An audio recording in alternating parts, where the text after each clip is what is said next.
तू ही है एका, तू ही रचेता, स्वामी विनाशकारी आप ही बड़े।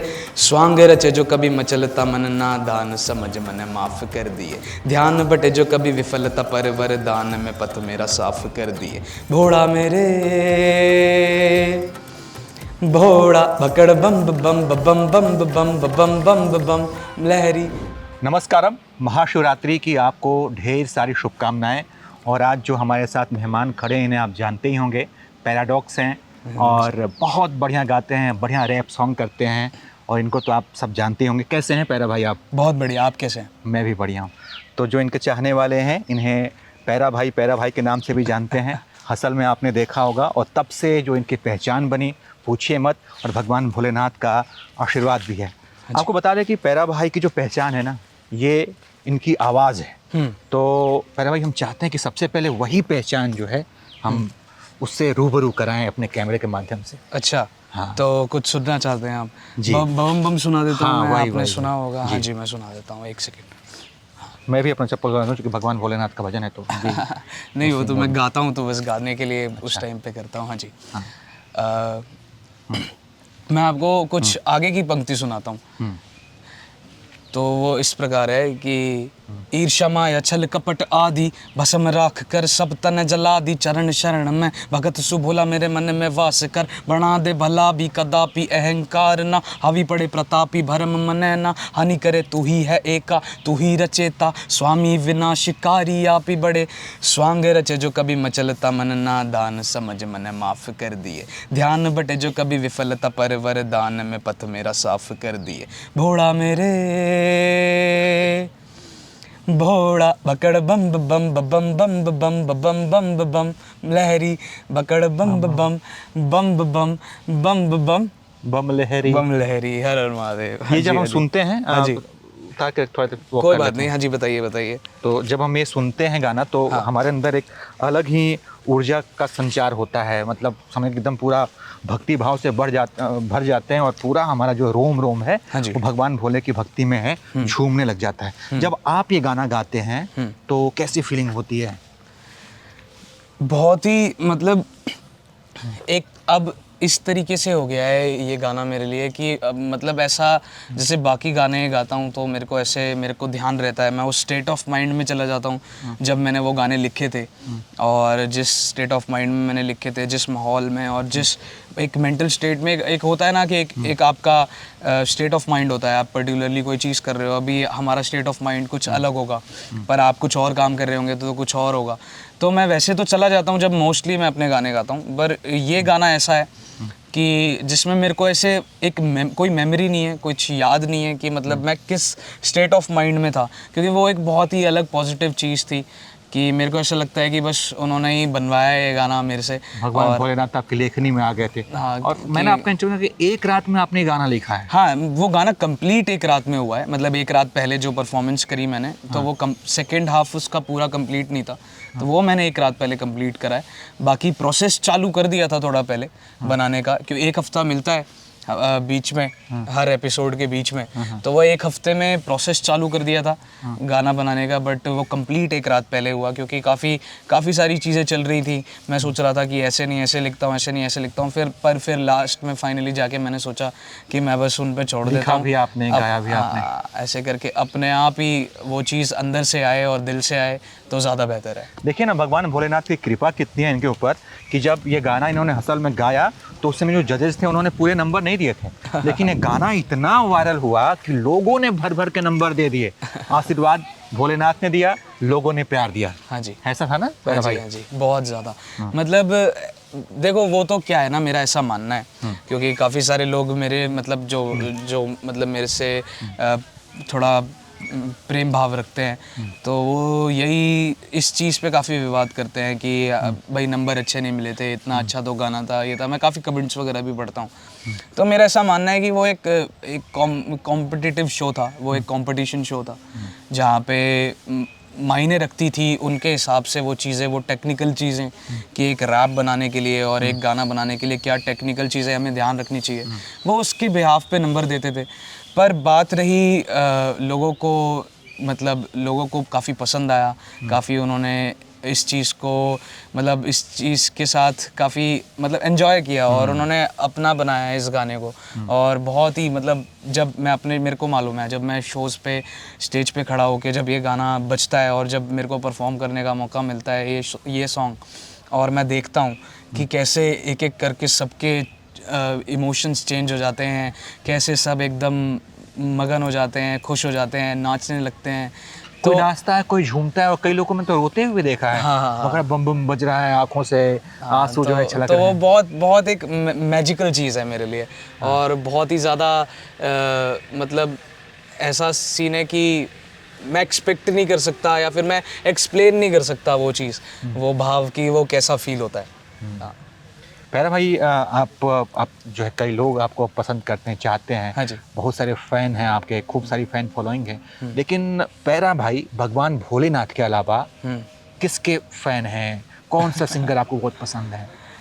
मेरे को मेरे आइडल्स हैं 5 लोग जो सबको मालूम है। हनी पाजी, बादशाह भैया, रफ्तार भैया, लिल गोलू भैया, इक्का भैया। और मतलब अभी सब मतलब छोटे भाई की तरह ट्रीट करते हैं और काफ़ी अच्छे रिलेशन हैं उनके साथ, सबके साथ। तो उनसे ही मैंने सब कुछ ये रैप वाला सारा म्यूज़िक वगैरह जितनी भी सेंस है मुझे रैप नॉलेज की या ये हिप हॉप की या न्यू साउंड्स की, तो वो कहीं ना कहीं उन लोगों से ही इंस्पायर्ड है। उन लोगों से ही मैंने सुन सुन के सीखा है, देख देख के सीखा है। उनकी अचीवमेंट्स को देख देख के मैनिफेस्ट किया है कि ये चीज़ मैं भी करूं। और अभी जब वो मिलते हैं काफ़ी प्यार देते हैं और एक वो है कि कहीं ना कहीं मिलना हो ही जाता है कभी ना कभी कैसे, तो काफ़ी अच्छा लगता है। अच्छा, अचीवमेंट की आपने बात की, हमने देखा है कई ऐसे गायकों को हमने देखा है कि जो कुछ भी अश्लील गाने गा के वायरल हो जाते हैं, छा जाते हैं। लेकिन आपने भगवान भोलेनाथ का गाना गाया और आप छा गए। हाँ जी। तो कुछ ऐसे लोगों को कहना चाहिए कि भाई थोड़ा सा ध्यान रखें गाने का। मतलब देखिए मैं तो मतलब वो काफ़ी लार्जर स्केल पे ये बात है कि ये जो मतलब जो भी आप कह सकते हैं कि एब्यूजिव लैंग्वेज कह सकते हैं या कुछ भी ऐसी लैंग्वेज यूज़ करना, ये काफ़ी एक सब्जेक्टिव चीज़ है। क्योंकि बहुत सारी मेरे को ऐसा लगता है कि काफ़ी सारी सिचुएशंस में काफ़ी सारे लोगों की अपब्रिंगिंग या फिर अपब्रिंगिंग भी नहीं तो सराउंडिंग्स, एक मतलब एक जैसे होता है ना कि आपका बात करने का तरीका आपके सराउंडिंग से आया है, मेरा बात करने का तरीका मेरे सराउंडिंग से आया है। तो अगर सराउंडिंग्स में ये चीज़ें होती है तो काफ़ी लोग इस चीज़ का प्रयोग करते हैं। तो काफ़ी जगहों पे ये चीज़ें सब्जेक्टिव इसलिए है क्योंकि हो सकता है वो उनका बात करने का तरीका है या वो उन्होंने यही सुना है या उनके अराउंड उनको नॉलेज इतनी है, तो उनके लिए वो ये पैरामीटर नहीं देख पा रहे कि क्या सही क्या गलत है। आप हनी पाजी को भी अपना आदर्श मानते हाँ हैं? हाँ, तो वो वाली चीज़ मैं कह रहा था, अब्यूसिव लैंग्वेज वाली चीज़ कह रहा था, वो सब्जेक्टिव है। तो मेरा ऐसा मानना है कि मेरा ये सजेशन है बेसिकली मेरा कि जो भी अपनी कला बनाते हैं तो एक लाइन होनी चाहिए, एक फाइन लाइन होनी चाहिए, एक वो थोड़ा सा कि अगर आप कोई चीज़ एक्सप्रेस करना चाह रहे हो उस वे में भी, कि अगर आपको वो एब्सर्ड लैंग्वेज और वो थोड़ी सी उस वाली वो वाला भाव व्यक्त करना है। बेसिकली लोग एब्यूजिव लैंग्वेज क्यों यूज़ करते हैं, एक तरीके का ओवर एग्रेसिव एक्सप्रेशन निकालने के लिए। तो अगर वो करना है तो वो आप एक फाइन लाइन के साथ भी कर सकते हैं। आप ज़रूरी नहीं है कि आपको स्ट्रेट अप आपको कोई चीज़ ऐसे बोलनी है कि किसी को ठेस पहुँचे। तो आप किसी को ठेस पहुँचाए बिना कोई चीज़ कर रहे हैं तो मेरे ख्याल से वो चीज़ कोई गलत नहीं है। क्या कहते हैं आप? बहुत सही कह रहे हैं। महाशिवरात्रि के मौके पर ये जो मैसेज है ये सभी गायकों को मिलना भी चाहिए। जो नए गायक हैं, जो इस क्षेत्र में अपना करियर बनाना चाहते हैं, उन्हें भी प्यारा भाई की इस बात को समझनी चाहिए। प्यारा भाई, और कौन कौन सी भाषाओं में आप गा चुके हैं? मैं हिंदी, हरियाणवी, पंजाबी, इंग्लिश, फ़िलहाल मेरे को ये 4 में थोड़ा बहुत मतलब मैं गा लिख लेता हूँ। बाकी और लैंग्वेजेस भी मेरे को पसंद है तो मैं ज़रूर ट्राई करूँगा। अभी स्पेनिश में भी मैंने कुछ ट्राई किया हुआ था अभी रिसेंटली कुछ, तो एक ड्राफ्ट स्पेनिश में भी थोड़ा सा बनाया है। थोड़ा सा और भी लैंग्वेजेस मैं एक्सप्लोर करूँगा, देखूँगा कि मैं क्या क्या कर सकता हूँ। तो अभी तो बस सीख रहे हैं, अभी तो शुरुआत करी है। भोजपुरी कभी सुनी है आपने? हाँ हाँ, भोजपुरी एक मेरी पहली ईपी आई थी। ईपी एक एक्सटेंडेड प्लेलिस्ट, एक कॉम्बिनेशन का नाम, कुछ कॉम्बिनेशन ऑफ सॉन्ग्स होते हैं। तो उस पहली ईपी में लास्ट सॉन्ग है एक थिंक ओवर करके। अच्छा। ईपी का नाम है ओवर थिंक ईपी, पर गाने का नाम है थिंक ओवर। अच्छा। तो वो लास्ट सॉन्ग है। तो उस सॉन्ग में थोड़ा सा मैंने वो लैंग्वेज भोजपुरी रखने की कोशिश करी है। सुन सकते हैं क्या थोड़ा सा? हाँ, मतलब वो ऐसे का हे को तू मन बवरा बना, मन का है को तू घबराए, का है घबरावत है ब्रेन, का है बता करे नाटक ये लें, ऐसे ऐसे करके कुछ तो मैंने थोड़ा थोड़ा टच डालने की कोशिश आगे करी कभी थी। भोजपुरी में हाँ हाँ, रैप कुछ कुछ सुनने ऐसे को मिलेगा? आगे, हाँ मैं बिल्कुल ट्राई करूँगा मैं। और मेरे काफ़ी खास मित्र हैं जो हैं मतलब जो भोजपुरी लैंग्वेज काफ़ी अच्छे से जानते हैं, तो बिल्कुल उनसे सीख के कुछ ट्राई करूँगा ज़रूर। आदि योगी का आपने ये चादर या शॉल कहें इसको आपने ली हुई है, हाँ जी, हाँ तो जी। आदि योगी को लेकर आपकी कितनी आस्था है, और यहाँ पर आकर खासकर ईशा योगा सेंटर में आकर आप कैसा महसूस कर रहे हैं? मेरे को एक बहुत चीज़ अच्छी लगती है जो आदि योगी से रिलेटेड है, ईशा योगा सेंटर से रिलेटेड है, कि आप मतलब एक कॉमन चीज़ अगर देखें इनमें तो वो योग आता है। तो जो योग यहाँ पे सिखाया जाता है, जो एक आपको इनर अवेयरनेस के बारे में बताया जाता है, वो चीज़ मेरे को लगता है कि काफ़ी इम्पोर्टेंट है। और आदि योगी जी का भी मेरे ख्याल से जितना भी उन्होंने जितनी भी नॉलेज उन्होंने प्रोवाइड करी है हम सबको, उस सब के पीछे भी यही मोटिव है कि हम अपनी वेल बीइंग पे ध्यान दें, अपनी फिजिकल और अपनी मेंटल वेल बीइंग पे ध्यान दें।